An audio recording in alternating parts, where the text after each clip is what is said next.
could we not just change direction now and talk about the Prophet Muhammad? We've talked a lot about Jesus, and let's now talk about him, which I think is only fair. Yes. You see Jesus as a prophet sent by God. One of the mightiest messengers. Explain to us how you see Muhammad himself. Yes. We believe that Muhammad is the fulfillment of the prophecies of Jesus. That Jesus Christ himself had foretold the coming of Muhammad. Where was that? We read this in the Gospel of St. John, chapter 16, verse 7. Could you quote a verse? Yes, I will. Where Jesus says, I have yet many things to say unto you, but ye cannot bear them now. In other words, you haven't got the capacity. He's telling this to his disciples.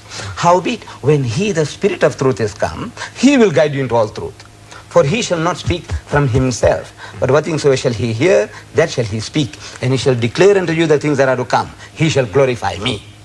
Now, we Muslims, we say that that Spirit of truth is Muhammad. And if we reread this verse with a little emphasis on the pronouns, you will see very, very clearly that Jesus is not speaking about a ghost, some intangible substance. He says, I have yet many things to say unto you, but ye cannot bear them now.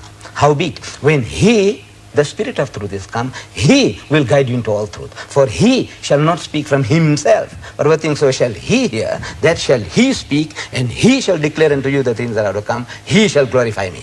8 masculine pronouns in one verse. Referring to a man. John, would you like to respond? Whereas there is not another verse in the whole Bible, I have been through it, where 8 masculine pronouns or 8 feminine pronouns or 8 neuter genders are used for anybody else. It's a unique verse for a unique occasion. Muhammad. John, your response? May I comment in response to that? That Jesus makes it quite plain in the Gospel of St. John, in the 4 quotes which relate to the coming of the Comforter.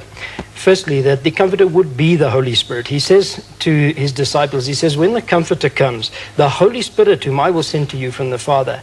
And much of what Jesus says about the Comforter, in my view, rules out any possibility that it could be the Prophet of Islam. Jesus promised his disciples that it was going to be to their immediate advantage that he should go away. Because he said, if I go away, it will be better for you, because the implication is the Holy Spirit will come to you. Up till that point, Jesus said, the Comforter has been with you. He says, the Holy Spirit is with you, but now he will be in you. And that, in his teaching, is clearly an implication that whereas they were weak men, and they showed it at that very night when they deserted him when he was arrested, he said, now you will become men of power, as he is a man of power. You will receive the Holy Spirit. The Spirit is with you. He said, the Comforter is with you, and he will be in you. He didn't promise this Comforter to Arabs of Mecca or Medina or Arabia and some 600-700 years afterwards. He promised it to his immediate disciples, and we read that the moment Jesus ascended to heaven, he said, I will not leave you desolate. I will come to you. And again in the book of Acts, wait in the city of Jerusalem, for after many days you will receive the Holy Spirit. And the book of Acts says quite plainly that the Spirit of God came down on the disciples, and from that day they began to teach and preach. So I don't think that that verse can lend the interpretation you're putting on it. Bonaventure, may I ask you, as a Roman Catholic priest, how do you view the Prophet Muhammad?